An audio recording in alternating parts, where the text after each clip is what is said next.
This is the Westminster Standard. I'm Ryan Beasy. In a moment, we're going to conclude our series on Christian higher education with an interview with Dr. Jesse Ryan of the Center for Academic Faithfulness and Flourishing. But I want to once more invite those of you who are going to be in Chattanooga, the Lord's Day before General Assembly, if you're able to come and worship with us at First Presbyterian Church in Fort Oglethorpe, about 20 minutes south of the convention center, just on the Georgia side. Dr. O. Palmer Robertson will be preaching in the morning at 10:45, and Dr. Ligon Duncan will be preaching in the evening at 6 p.m. I hope you can join us. We're going to have a lot of coverage this week in preparation for General Assembly. Tomorrow, we will have another of our panel episodes looking at most of the study committee proposals. So that may be one that you want to bookmark when it comes out tomorrow morning. And then on Wednesday, an interview with James Baird and Dr. Michael Lynch on the changes to the Westminster Confession of Faith made by the Americans in 1788, 1789 at that General Assembly in Philadelphia, and how the American version of the Westminster Confession of Faith is different from the original version. So I hope those will be helpful to you and encouraging as we answer a number of questions left to the court. Do we need to have a study committee on, for example, Christian nationalism, or does the PCA already possess the tools that she needs to answer these questions? I hope that all of these episodes will further that consideration. So please, if you're able to join us for worship the week before, the Lord's Day before General Assembly, we'd love to have you. Otherwise, see you in Chattanooga in just a week.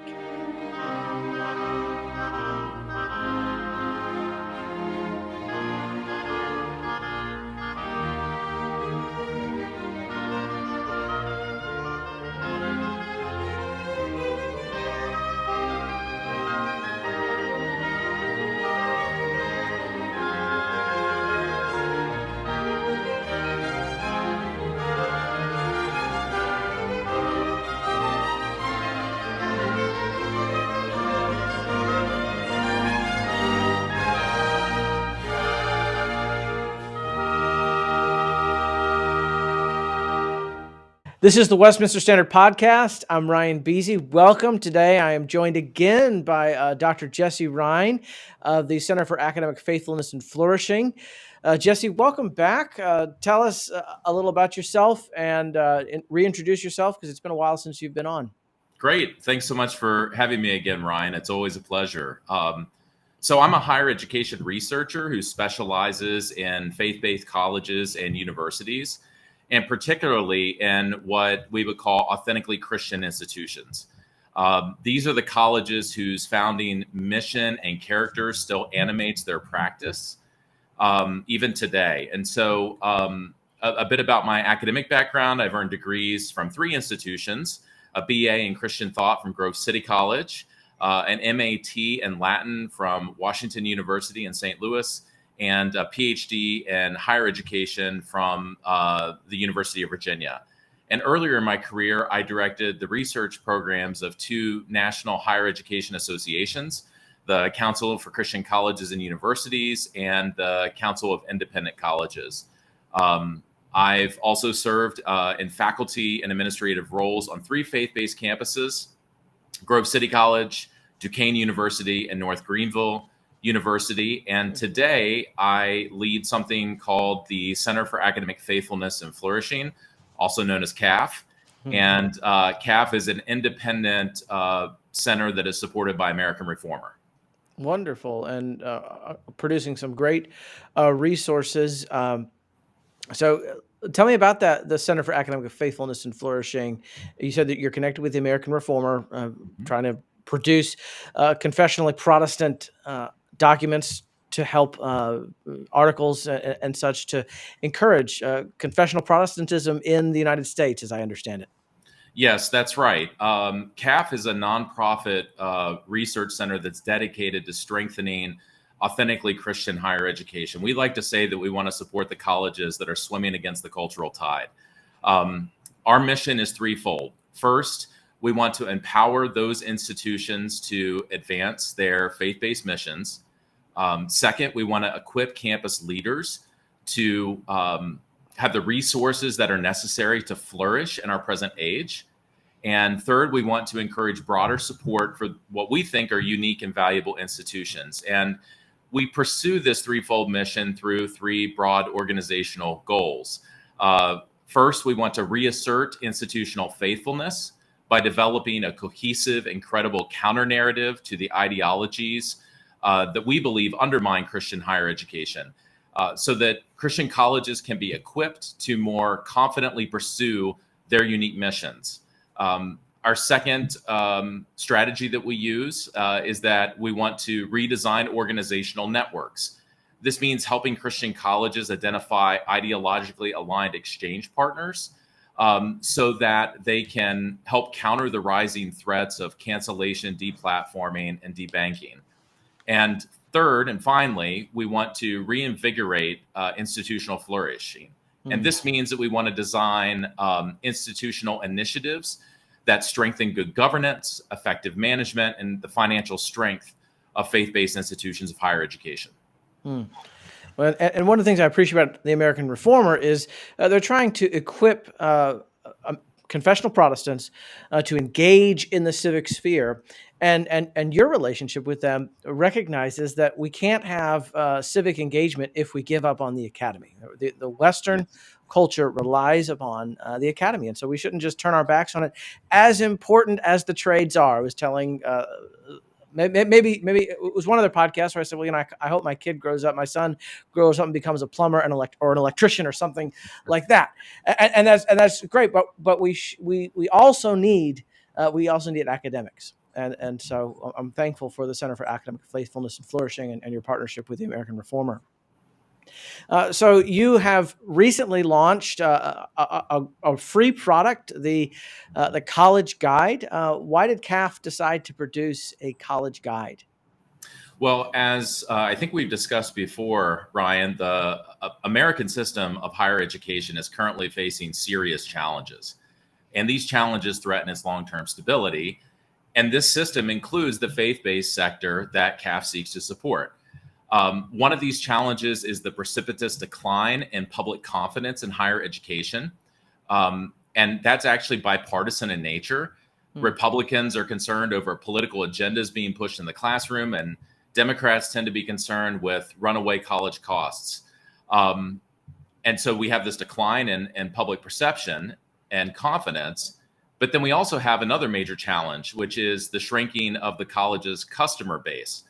Rising cohorts of college-age students are smaller due to declines in birth rates. And also we have this issue of a smaller percentage of those cohorts choosing traditional college pathways. There's not the same degree of confidence that a college education is the best way to enter the workforce. And so this environment is particularly treacherous for Christian colleges because they are extremely tuition dependent. Most of these institutions are laser focused on teaching and learning. And this means that they have a very straightforward business model. Most of their costs are generated by salaries for academic personnel, and most of their revenue comes from students who enroll to be educated by those faculty members. So in this particular model, even a small decrease in enrollment can result in significant disruption, especially if that decrease is sustained over time. And so it's interesting because some observers have responded to these trends by suggesting that certain Christian colleges that face these financial challenges should just turn their attention to finishing well, and they should conduct orderly closures. We at CAF reject that notion.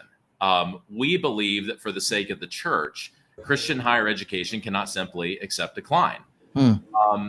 We also believe that Christian colleges are essential parachurch organizations that provide a vital function. These institutions marshal academic resources that equip students with a Christian worldview across all areas of human endeavor. And then they deploy these young professionals throughout society. And that means that they train a rising generation of believers that will support and serve and build the local church for years to come. So Christian colleges are critically important. And so basically, you ask why we decided to create this guide. What I've described represents one of the most intractable problems that Christian higher education currently faces. And so we decided to do something about it. Our view is that success in this environment will require Christian colleges to cultivate awareness among Christian families, most of whom now are looking for an alternative to what's on offer at the local public university, especially given recent cultural upheavals that we've witnessed over the past few years. And it's hard to tell the difference between one Christian college and another. I was talking with two college presidents at two different times, and Yes. both of them referenced the picture of the guy with a guitar sitting next to a lake in the glossy college brochure, regardless of whether the campus even has a lake. So they're all, I don't know if it's AI developing these brochures, but the buzzwords are the same. So there's got to be some way that you can tell the difference between an authentically Christian environment versus a school that, at one time had some relationship with the Methodist Church. Yes. Somewhere. Yes. That's exactly right. And in fact, one of my colleagues in the field studies something called isomorphism, which is this idea that over time, organizations in the same field will become more alike as they kind of benchmark against one another. And I wrote an essay that dealt with different types of isomorphism. If your listeners are interested in checking that out on American Reformer, but they pointed to the college brochures as a perfect example of isomorphism because they're essentially trying to project the same image, regardless of what the reality actually is on their campuses. And so I think you're exactly right.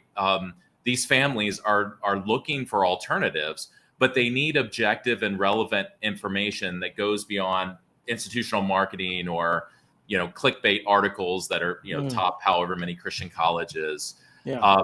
So we created a free online platform that will both raise public awareness about the character of these colleges, and it will also help educate families about what the options are and connect them to faithful colleges. And you describe it as the most comprehensive and accurate online directory of Christian higher education. So who are your, I don't know if competitors is the right word, but are there other places that parents have been visiting that, college or high school seniors and juniors have been visiting to try to figure out, I want to go to a Christian college.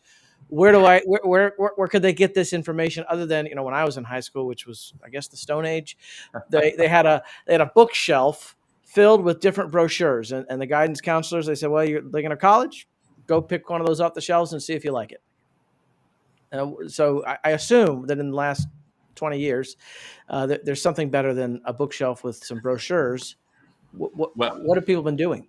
Well, that's right, and I'm sure that you and your listeners are well aware. There's almost an endless supply of college guides that are out there. I mean, people know about the U.S. News and World Report ranking that comes out every year.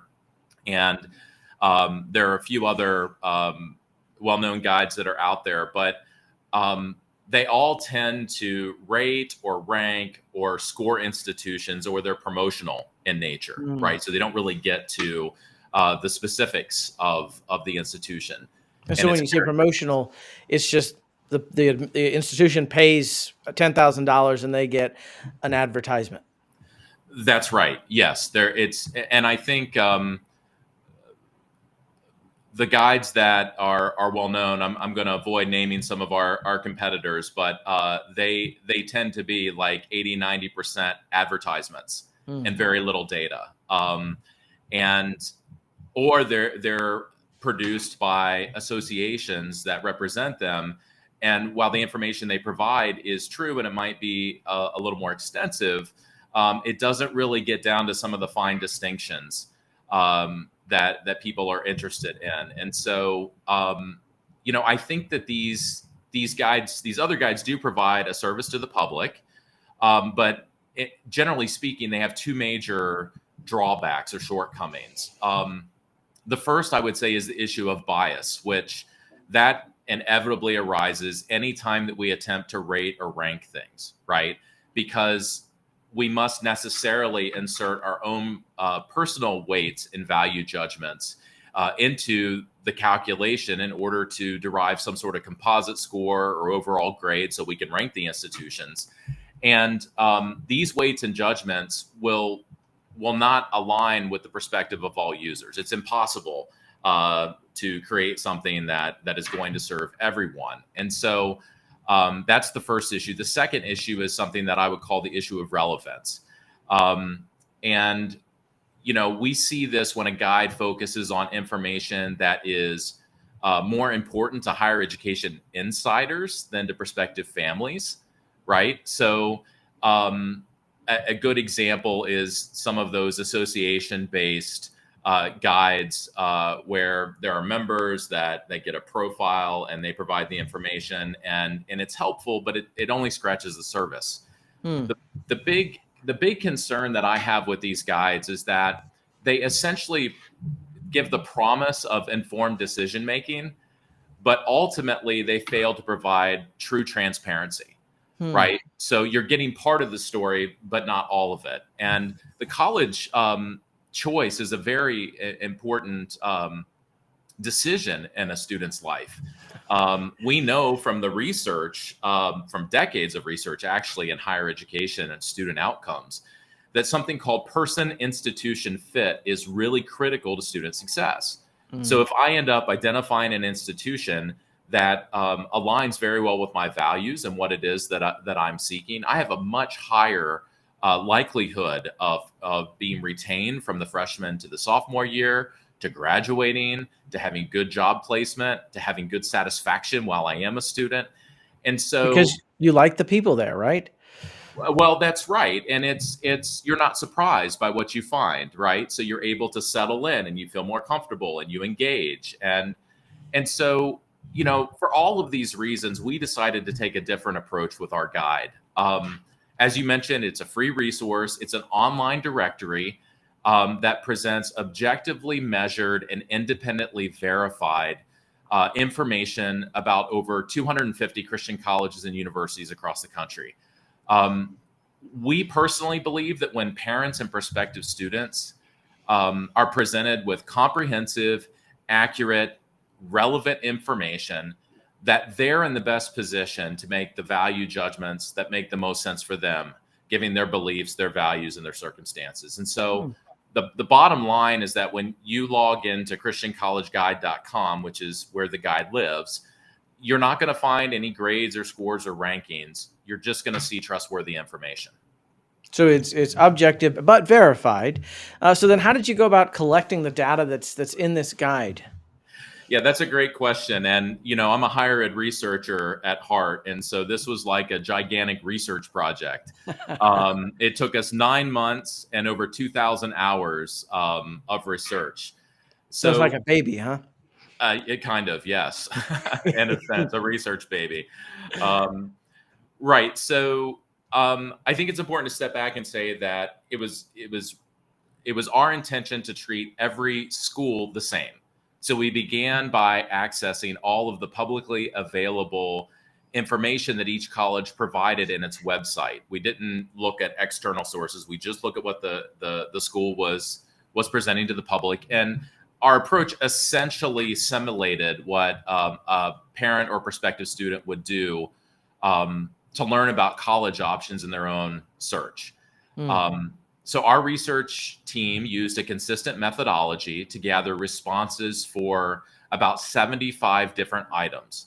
And then we pulled another 75 items from the federal government's IPEDS database, which is managed by the U.S. Department of Education, and submission of that information. For now, yes, it may end up in another part of the federal government, but Doge, baby, Doge. That's right. The good thing is, if IPEDS goes away, which I'd be surprised if that reporting requirement would go away, given that it's a condition for being eligible for federal student funding. But there's a lot of change going on right now. Rest assured, though, if it does go away, we have a mechanism now for organizations to report that data to us, and we could still keep it current with the guide if we lose IPEDS. But The bottom line is that most of the colleges, or all of the colleges that contribute to iPads, had already gone through an extensive review process. The federal government did data cleaning and so on. So we didn't think there was any need for us to ask them for that information. We just gathered it directly from the iPad site. So And what about great schools like Hillsdale or Grove City or Providence that reject federal funding? Will they be included? well, yes, Grove City is included. And did you say Providence Christian in Yes, I California? thought that they were also an independent, fully independent, but maybe I could be wrong. I got a T-shirt from them at Oh, General Assembly one year, so maybe I'm wrong. There's somewhere out I, some third school I thought that rejected all that government money. so all of the Christian colleges that fell into a couple buckets um, were included. So Grove City Okay. and New St. Andrews, for example, do not accept federal funding, and they were Okay. included. And interestingly, Grove City actually voluntarily submits Oh. many of these surveys to the federal government, even though they're not required to. So we were able to pull that information from them. And then some institutions, especially Bible colleges that don't participate in Title IV funding program, or for whatever reason are not required to submit to iPads, we actually gave them the opportunity to submit that data themselves so that it can be included So in this the guide.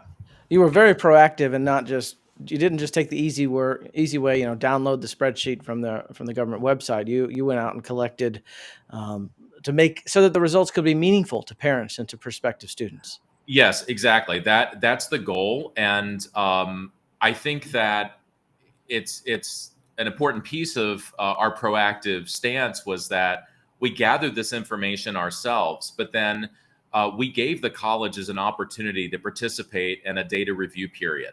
And Mm, so, this is not like a gotcha kind of activity. We're right. trying to accurately represent in a comprehensive way and in an objective way each one of these institutions. And so we basically sent them our code book with all the definitions, and here's what we found, and here are instructions if we got something wrong, like if something we read was out of date. Like, tell us what the right answer is and provide evidence so we can verify it, because that's Yeah. essentially the role that we're playing as an independent data verifier. Right. And So you're not giving them a grade, but you are gathering data and putting it in an accessible, uh, yes, a spreadsheet, so to speak. yes, It's a that's little bit right. it's more beautiful than a spreadsheet, though. We would like to think so, but the initial gathering was done in spreadsheets, and I, so there's kind of the challenge of the legitimate research approach and objectivity that we had to solve initially, and then there's the question of how do you present this to the general public so it's accurate but accessible. So we Hmm. can get into that a bit more at the end, but Yeah. I also will just say that there are a few instances where we we couldn't tell if the answer was yes or no, so we would mark it unclear. And we wanted the colleges to resolve as many of those as well. And we were actually pretty pleased with the first data review. About a third of the schools participated, which we didn't have a website or anything yet. I mean, we were just telling them this is what's coming. And since then, there's been a lot more engagement with institutions and a lot of very positive feedback on the guide and how it's raising awareness. From the institutions as well, Yes, and not just from both. parents. Yeah. Yeah, both users and institutions. And we've had some schools that have come back to us and said, hey, we're not in here yet. Can we be added? And Great. we'll be adding more as we go. So it might be helpful too. I've alluded to this to mention that um, how we chose our institutional population, right? Yeah, So that was my next question. It seemed like you said you maybe suggested that Hillsdale wasn't in there, and I know we've talked before about yeah, is Hillsdale a Christian college or not, and some people say no, some people say yes. So which colleges are profiled in the guide? yeah. So we began with all of the member institutions of the three major evangelical Christian college associations. So these are the institutions who, without a doubt, are still animated by their founding mission and identity. So that would be the Council for Christian Colleges and Universities, or CCCU, the International Alliance for Christian Education, or IACE, and the Association for Biblical Higher Education, or ABHE. Some of the schools belong to multiple associations. So when you put it all together, there are 259 unique institutions among those three associations. And so we began with those. In the future, we're going to add more institutions that that meet meet all four requirements that I'll mention here. And by the way, the overwhelming majority of the schools that are in the guide meet all of these. So the first is a board approved public institutional mission statement that speaks to the college's Christian character in an explicit manner. An institutional policy of hiring only professing Christians that serve as full-time faculty and administrators. There are a couple of CCCU collaborative partners, which is a very small group, maybe 5 or 6 institutions that have a very large percentage of Christian faculty, but not all full-time faculty are Christian. So Baylor would be one example that people might think of. Because they're listed as a CCCU institution, we wanted it to be in the guide so folks could compare all these institutions. And in the second edition of the guide, we're adding about a dozen new items, one of which is, do faculty members have to be professing Christians? So folks will be able to see the differences across the board. The other two characteristics is that the institution must approach its classroom instruction from the perspective of Christian faith. This is often expressed as the integration of faith and learning. That's a very Reformed paradigm that many are familiar with.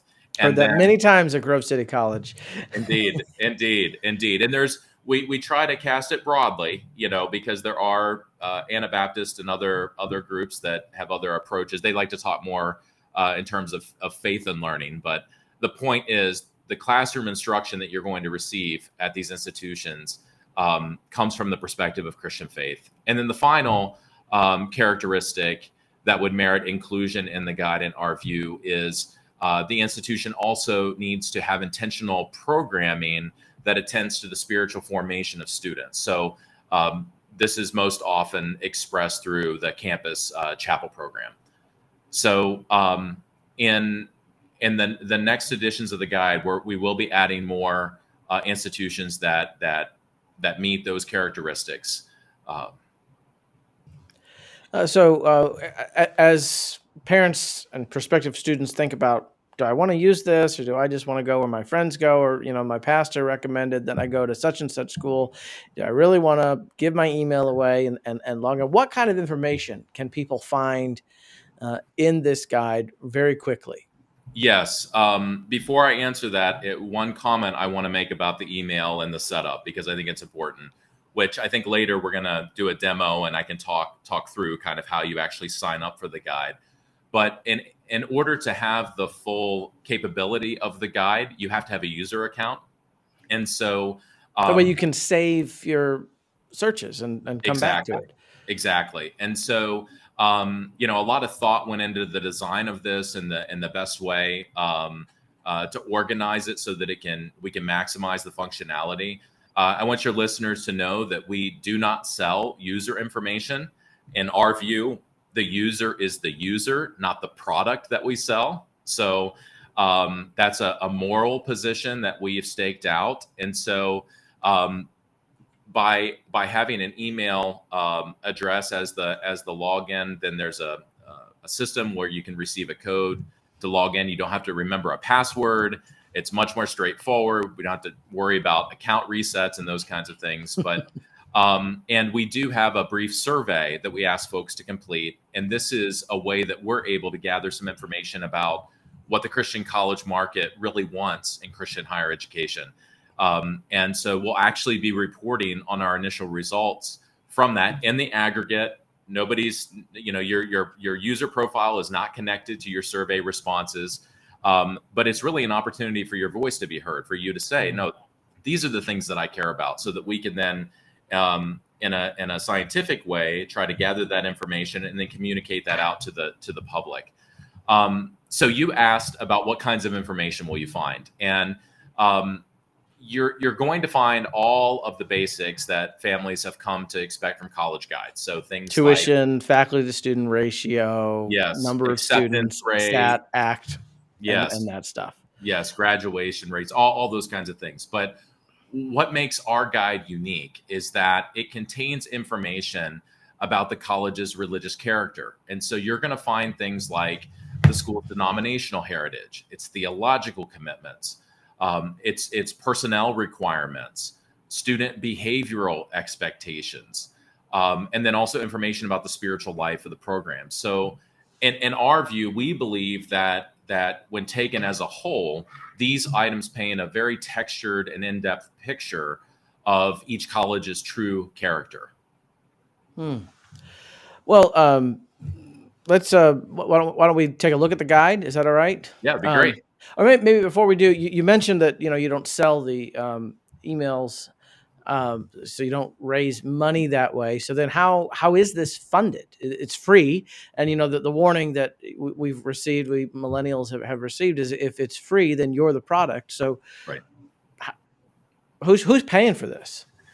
So we've received some generous donor support, which has enabled us to launch the guide. So this isn't something that the schools have said, all right, if you give us top billing, we will give you that. That's, you're not ranking anybody. So the schools aren't paying for this either. No. The schools will be helping to support it, though, and I'll explain that in just a second, because we've given a lot of thought to that. So let me just step back and say that our intention is to keep this free to the general public. We do not want to charge subscriptions. This isn't going to be a bait and switch where people get in and they're using it and they like it, and then, oh, your free year is up, now you need to pay $9.99 or $19.99. We're not doing that. We want to educate the general public, and we want to have maximum impact. And so that means we want to keep it free to the user. So the product is something more than the school, the user. The product is the Christian culture that you're trying to help cultivate, the confessionally Protestant culture. Yeah, I think that's correct. I think certainly that's the perspective that I come from. I keep my researcher hat on, though, because I want to be objective and not advantage one school over another. But I want every user to have a very clear apples to apples comparison across these institutions, so that they're going in with eyes wide open and they're making informed choices. Because first of all, I want more Christian families to know about more Christian colleges. And then secondly, I want more Christian students to make better choices for them and have a stronger person-institution fit, so that they have better student outcomes long term. And so let me just say for a minute, if I may, this premium plan that we're going to unroll this summer with the schools, because this gets at part of how we're going to monetize, as they say. We keep the lights on. We're nonprofit, but we do have expenses, and we have to cover those, as I'm sure you appreciate. We are going to have 3 levels of sponsorship for schools that will enable them to pay what we think is a fairly nominal fee to add more pictures to their profile, videos. At one level, there's a document repository that they have access to, where they can upload things like their course catalog, their student handbook, their admissions view book, and also things that maybe aren't so standard, like past issues of the school newspaper, the alumni magazine, the chapel schedule with the speakers that have most recently been on campus. And we believe that this additional disclosure, both in terms of visuals and in documents, is a benefit to the school, but it's also a benefit to the user, because they get an even more in-depth picture of the institution. And by adding these components to the top of the profile, what we are essentially doing is creating a common forum for each of these colleges to submit, so that people don't have to dig through college websites to find these things. Because I'm not sure if you noticed, we certainly noticed it whenever we were doing the research. college websites are not uniform and they're not always up to date. And so we see this as a way to assist the colleges in presenting themselves. We think it provides more content and benefit to the user. And I also want to emphasize that it has no bearing whatsoever on the research that we conduct.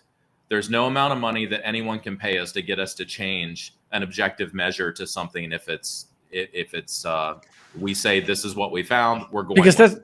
that's part of your purpose, is to provide these objective apples to apples, oranges to oranges comparison Yes. of Christian schools, self-identified Christian schools.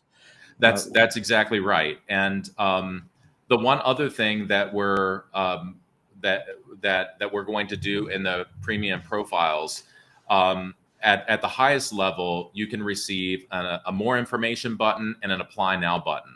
So what that does is that gives students an opportunity, if they want to raise their hand and say, you know what, I am anonymous. I'm unidentified right now as a user because CAF doesn't sell my name, but this college looks really good. I want more information, or you know what, I'm ready to apply. Then they can affirmatively opt into that. It will connect students to institutions. So we think it's a two-way benefit.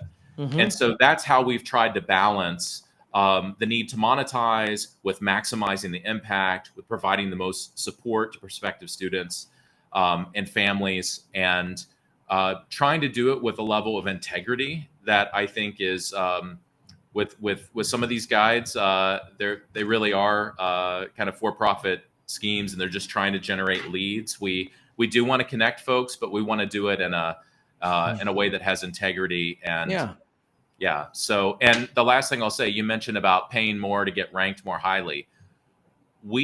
If a school has a premium profile, that has no bearing on where they're placed in the search results. So some of them, it'll be like, oh, you're a preferred one, so you get even higher. Yeah, but there is no ranking.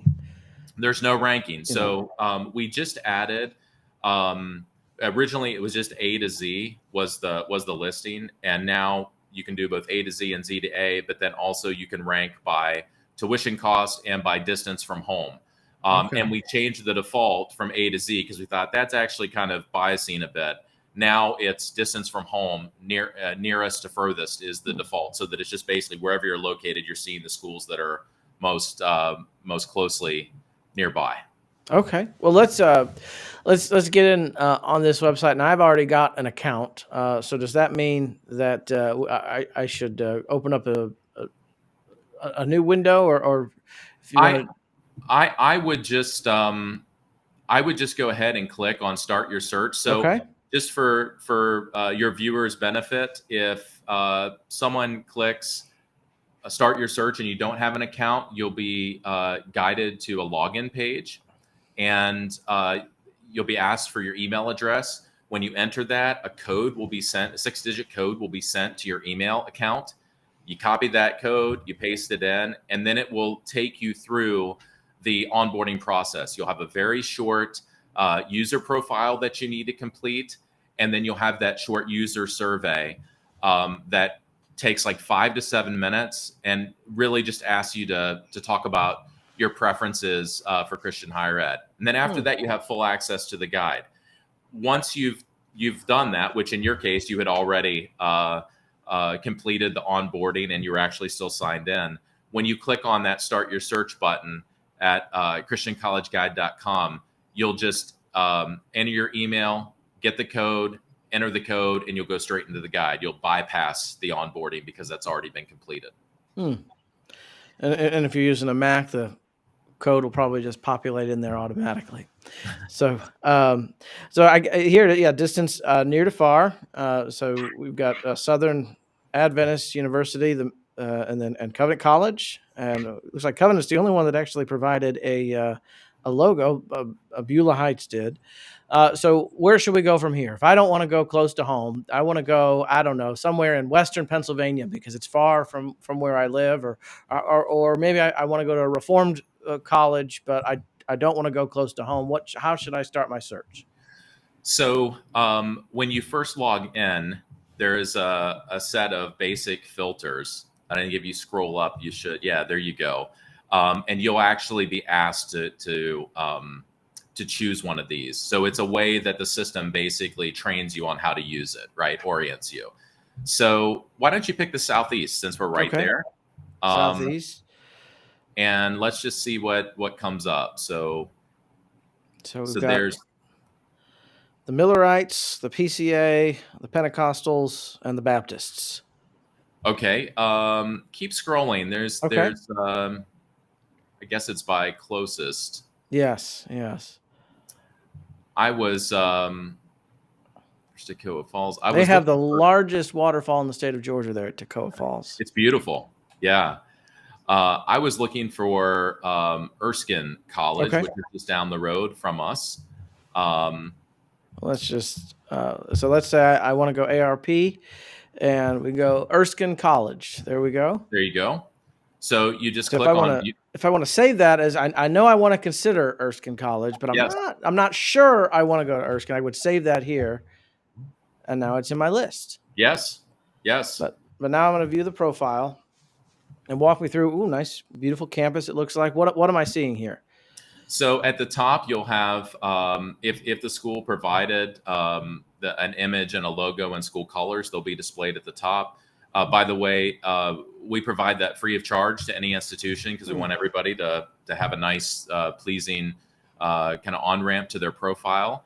You'll see in the left hand column a number of different headings, which kind of opens up accordion style.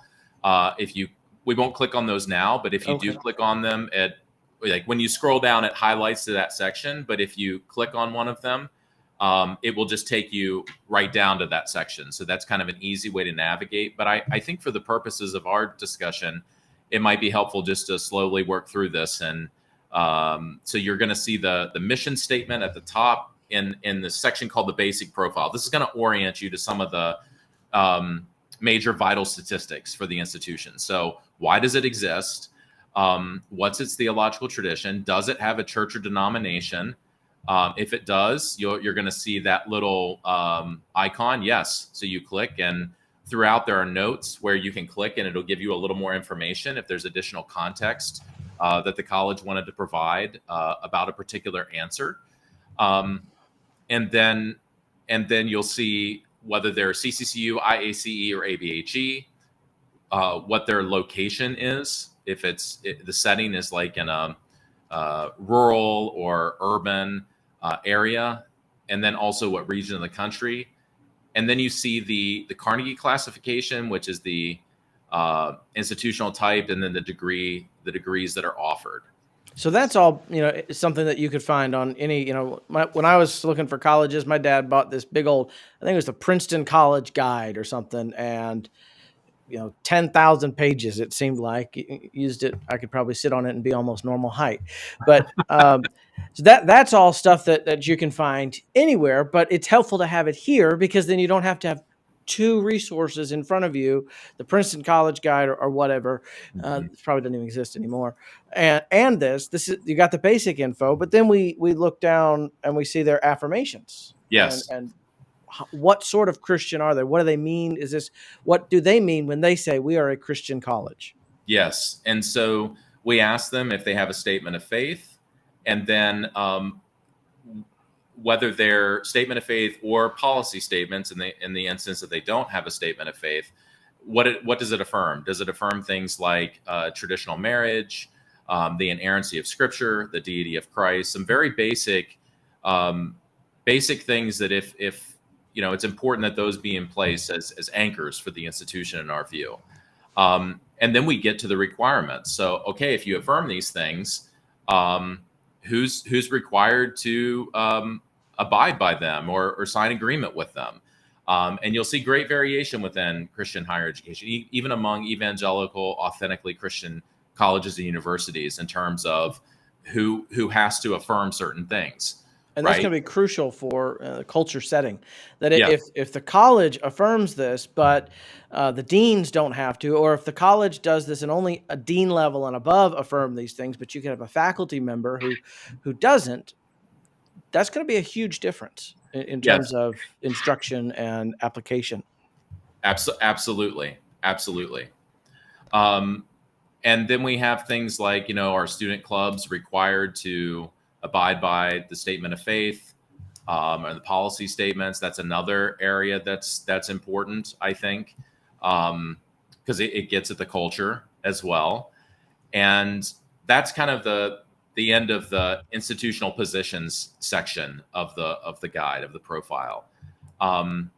Next, you're going to see a section called inputs and outcomes. And so this is going to be information about admissions. So what percentage is admitted, what the yield rate is, standardized tests, what those numbers look like, SAT and ACT.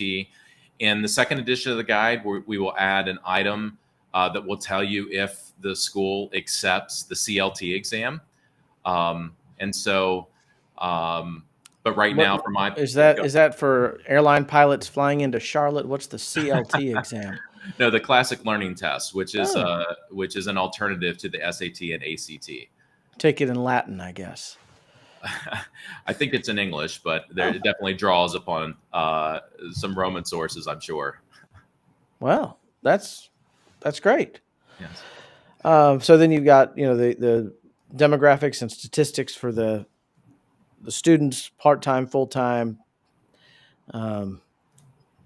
Interesting. This is just here that they have more men than women. That's remarkable for higher education nowadays. Yes, and Erskine is known for having a very high percentage of its students participate in varsity sports. So often, whenever you see that, you'll see at least parity, if not a higher percentage of men on campus. Okay, so that explains that. So then they have a graduate school, student success. Mm-hmm. So this gets at your retention rate and your graduation rates, which so these are things that parents are going to be very interested in. If I'm going to pay for you to go to school, I want to make sure you graduate. Yes, and one thing that I'll say about the graduation rates, it basically, the way that it's measured is it's the percentage of students that enrolled as first-time, full-time students at your institution and then actually graduated from your institution. So there could be a percentage of the students that are not reflected in the graduation rate because they came as sophomores. Well, the retention rate means that they stayed to their sophomore year. Okay. The graduation rate is whether they actually graduated in 4 or 6 years, right? And so there could be a certain number of students who, like, for example, I began my undergraduate career at Hillsdale. I transferred to Grove City. So in Hillsdale's graduation statistics, I would have been showed as not graduating, but Grove City didn't get credit for me as a graduate because I didn't start there, right? Interesting. So it doesn't necessarily mean that, for example, you have 41% on the 4-year graduation rate here. It doesn't mean that all 59% of those students never graduated from anywhere. It just means that they didn't graduate from this institution. And and so 63% of freshmen return for their sophomore year. That's going to pull those numbers down significantly. So yes, that's some of the people may have. And see if I click on this, yeah, it does. So it explains that too. That okay, it's not as be interesting to compare this with other schools. I think that one other virtue of the guide is just that, how you can hover over and get a definition right away. Yeah. And the fact that it's dynamic, right? So it's searchable and comparable. And maybe in a subsequent, when I go to Lowe's or the Lowe's.com, and I'm looking for a refrigerator, as my 2-year-old calls it, I can have I can have the Samsung, the LG, and the KitchenAid all there, and then compare them side by side. Is that something that if with these saved colleges that you're looking to do in the future?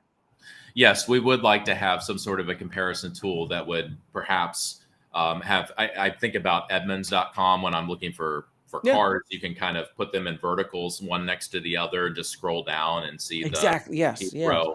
So I'm not sure exactly how it will look, but in the future, as we grow, we do want to not only update the data every year, but we would like to add more features and innovate, and that's one certainly that's high on our list.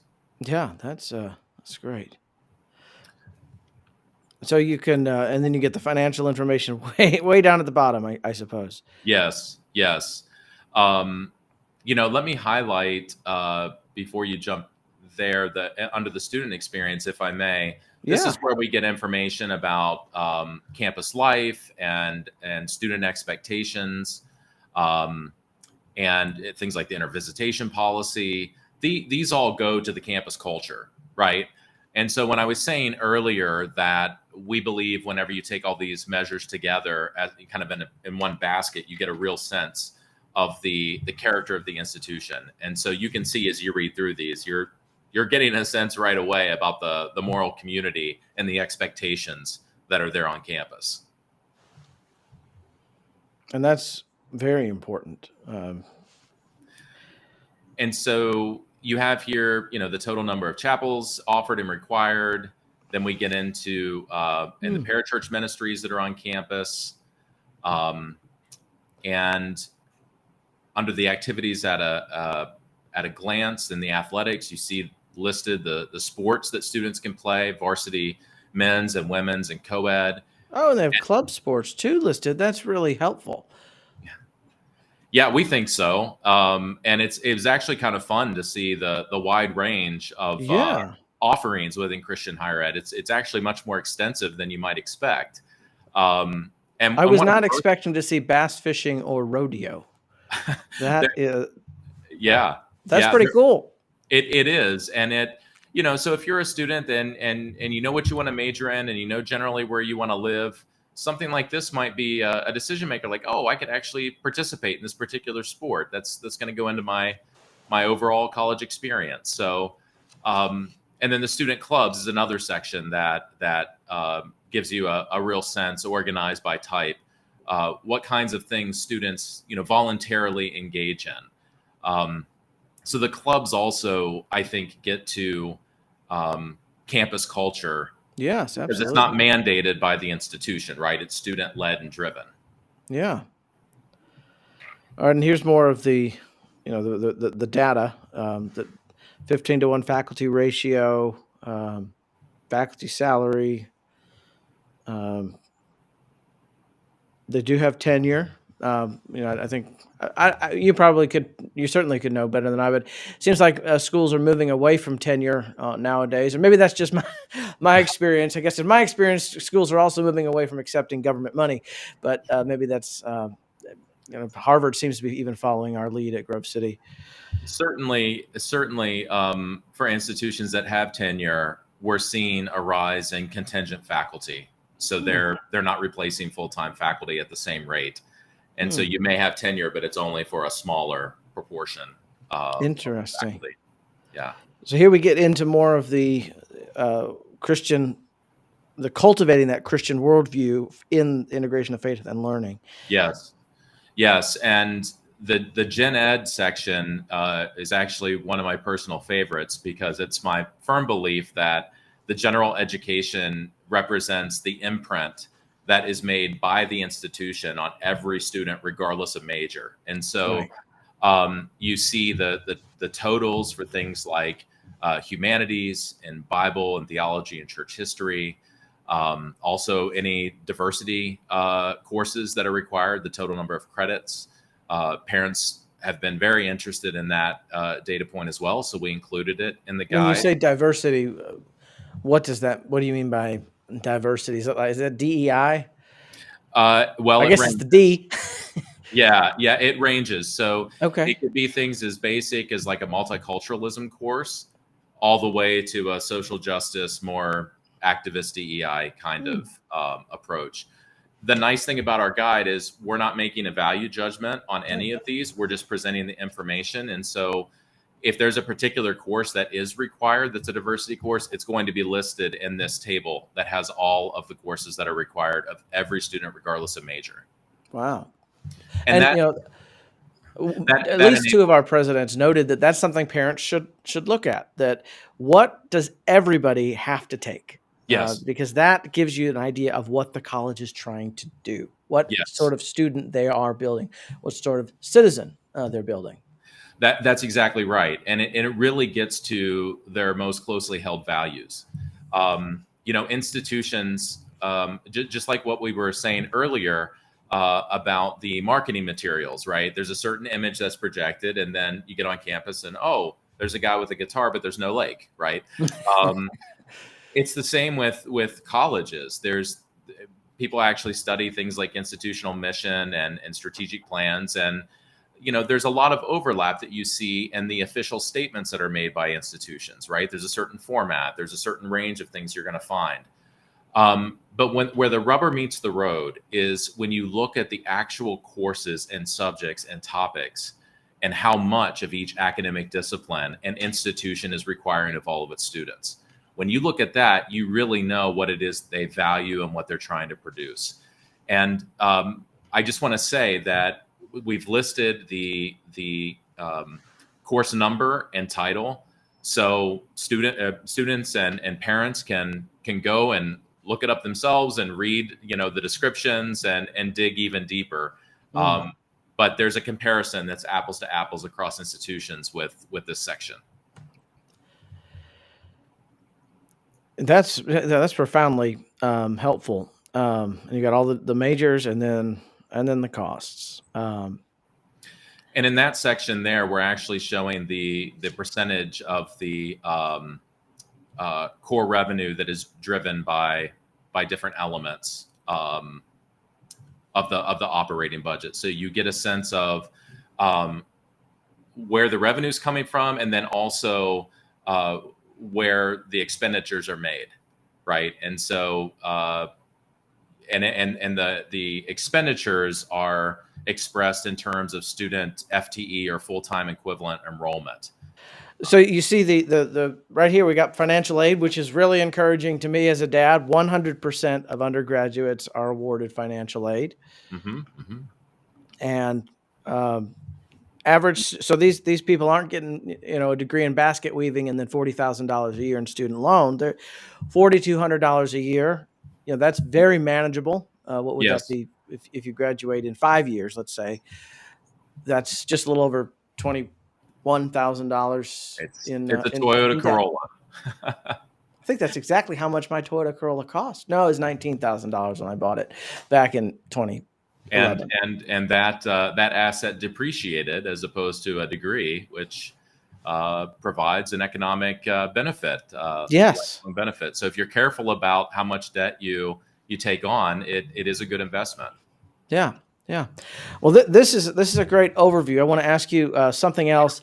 So let's say I'm a Presbyterian. Some people may doubt that, but let's say I'm a Presbyterian and I want to go to a Presbyterian school, and I live, right. If that ridge weren't in the way, I could see Covenant College from where I'm sitting. But so I want to go to a Presbyterian school. Can I do that? If I just type in Presbyterian, how should I do that? I believe that you can actually go up to the basic filters. Okay, so I'm in basic filters now.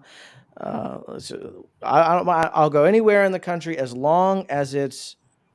Do I type in Reformed? Oh, Reformed. Okay, Reformed is there, but I think Presbyterian might be as well. No college is found, so we don't have any Reformed you have a couple schools. of filters on there, right? So I think you have in the go to clear all filters. All right, so we've cleared all the filters. Theological tradition. If I just type in Reformed, let's see what we get. No colleges. All right, so let's try Presbyterian. Is there anything in the search bar that you've?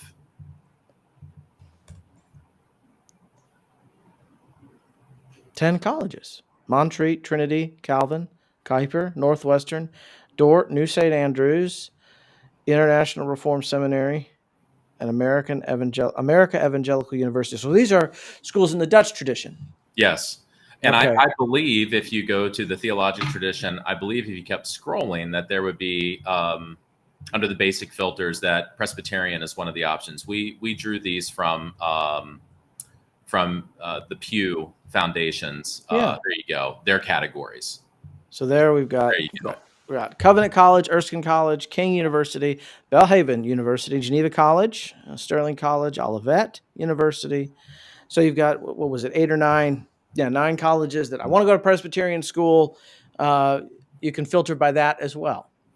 That's right. That's exactly right. So how would you then recommend families use this guide? Just like we've been thinking, well, I want to go in the Southeast. I want to go to a Presbyterian school. I don't want to go to a Presbyterian school. Why anyone would Right, do right, that, right, I don't know. right. Well, How should they use this? Well, we really recommend a two-step process. So we think that consulting the CAF College Guide really should be the first step in any Christian family's college search process. Um, the guide provides objective and comprehensive data. As you see, it's all in one place. We think it's a one-stop shop, if you will, and we think that this enables people to make apples to apples comparisons and then save their favorite colleges in their user profile.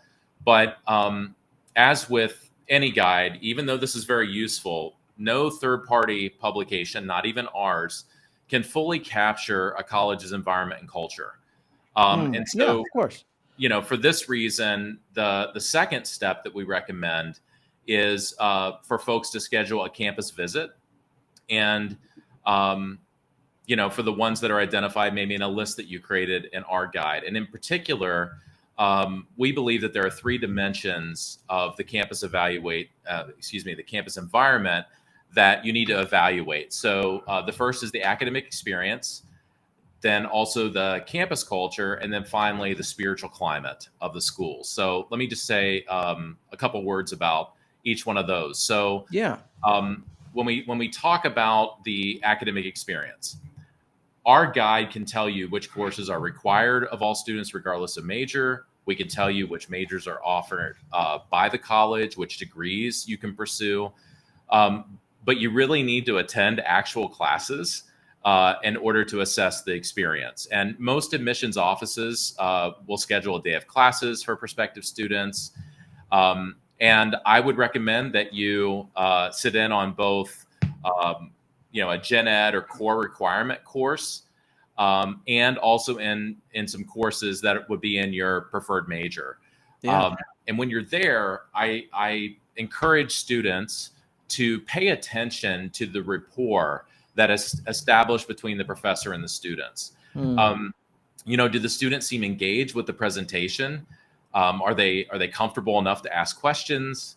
Also, take note of how those different types of courses, a core requirement and a major course, how do they differ, right? Are there differences in class size and student engagement? In a gen ed course, you typically expect that they're going to be larger, and maybe folks aren't going to be as engaged. And in the major, you might expect that there's a little more intimate setting, smaller class size, and greater engagement because there's a longer relationship that has been established between the major professors and the students. But you need to check that out. Yeah. And I guess the other thing I'll say about the academic experience is that when students interact with the professors that teach in their preferred major, I think that they should basically ask themselves, do I think that these professors would be good academic and professional mentors to me over the next 4 years? Because those are going to be critical relationships that they have. So that's the academic side of things. The second area, I think, is that you need to get an idea of the campus culture, because one of the other major influences on a student's development is something we call the peer effect. So, we've been told from when we were young by parents that you become, like who you hang out with, and it's very important to be careful how you choose your friends. And so, in a Christian college, just like any, you're going to have roommates and classmates and folks that you're rubbing shoulders with in the dining hall, and so you need to really get an idea of what that culture is like and the kinds of students that are attracted to the college. So, again, our guide can tell you about the basic expectations for students, but I think it's important to get an on-the-ground sense of what the culture is, and the easiest way to take stock of the culture is simply by walking the campus and observing your surroundings. Yeah. How are the students dressed? Where do they congregate? What kinds of things do they do outside the classroom? take a look when you're walking around at the bulletin boards. What types of activities and events are promoted by student groups on campus? And that gives you a general idea, but then you have to ask students directly about their experience. And this can be done in a number of ways, but two that I think are pretty straightforward. Most colleges will allow prospective students to eat a meal in the dining hall. So, sit down and talk with students over lunch, see what their experience is like. And another option is that many Christian colleges will allow prospective students to spend a night in the dorm, in one of the residence halls. So that's a great opportunity to get a sense of what students do outside of classroom, and what the conversation is in the student lounge, and what things they value, and what forms of entertainment are popular there. I would say that really useful pieces of information are these, like, what are the most popular clubs on campus? Again, that gets at what people are voluntarily participating in and what they value. Which local churches are attended by large groups of students? And then, I would just get a sense for how students spend their time when they're not in class, because that's going to get at the campus culture. You're going to spend far more time outside of class than in class when you're in college. Right. And so the last thing I'll just mention is the spiritual climate.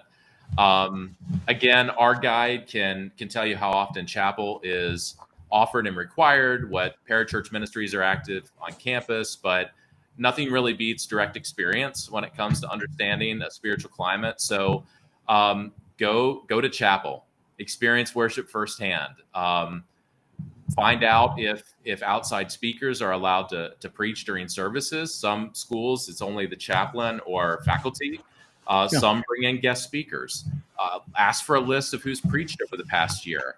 And then try to get a sense of how students voluntarily practice their faith on campus. If there's a particular ministry that you're interested in, Fellowship of Christian Athletes or InterVarsity or Crew, go to one of those weekly meetings and observe, and ask the students there about their spiritual growth at campus. These kinds of engagements, I think, will go a long way to really understanding the institution in a deep way, so that you can assess how good the fit is between you and the institution. That's great. So, and this guide, as you say, is a starting place. It's not the finishing place. It doesn't replace a campus tour. So, what's your long-term vision for the guide? We've talked about some of the things that you'd like to add. Some of the things that are certainly coming out with the second edition. What's your vision? Well, I think I'll just start by saying that I think that we're off to a terrific start.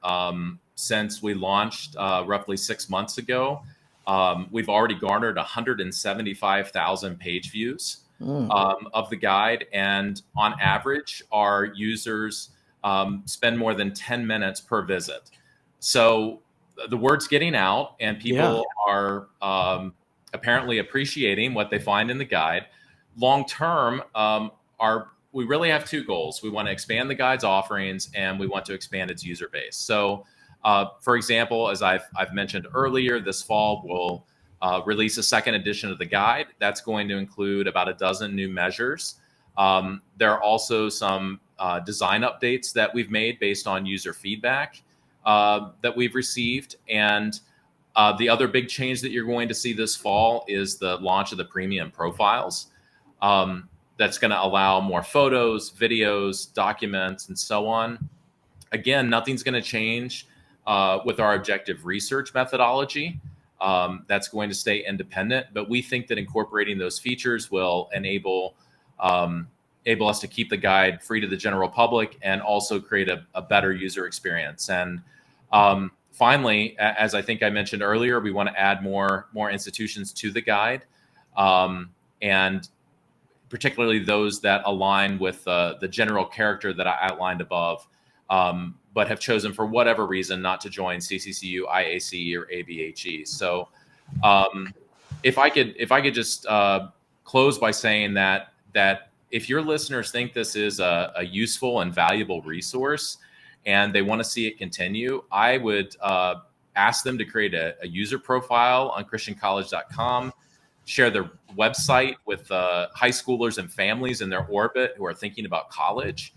And, we're always eager to hear from our users. So if there are any questions or ideas that folks have about how we can make the guide more useful to Christian families, please do not hesitate to reach out. We're eager to accomplish that goal.